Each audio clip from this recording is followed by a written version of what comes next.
Hello! অনেকদিন পর চলে এলাম একটা শর্টস নিয়ে। কিন্তু এই শর্টসটা কিন্তু বেশ অনেকদিন আগেকার। চলে গেছিলাম অস্মিতাদের বাড়ি, অস্মিতার সাধে।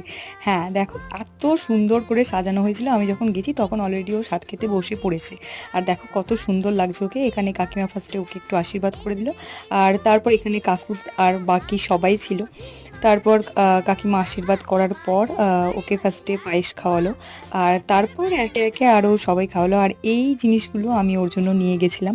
যেহেতু স্বাদে একটা কিছু দিতে হয়। আর এটা হলো পায়ের আঙুর। আর দেখো ওর পাটা পরে কত সুন্দর লাগছিল। তারপরে কুট্টির মা মানে এটা আরেকটা কাকিমা ওকে আর ওর সন্তানকে খুব ভালো করে আশীর্বাদ করলো। আর তারপরে এখানে হয়েছিল খাওয়া দাওয়ার আয়োজন। খাওয়া দাওয়ায় প্রচুর কিছু ছিল। আর ফার্স্টে আন্টি অস্মিতাকে খাইয়ে দিল। আর তারপরে আমিও একটু অস্মিতাকে খাইয়ে টাইয়ে দিচ্ছিলাম। আর আমার পাতের যা অবস্থা তোমরা দেখলে অবাক হয়ে যাবে। কাকু তো ছাড়ছেই না, প্রচুর কিছু খাইয়েছে আমাকে জোর করে। তারপরে একটু গল্প টল্প করে বেরিয়ে পড়লাম। দেখা হচ্ছে নেক্সট কোনো ব্লগে। বাই।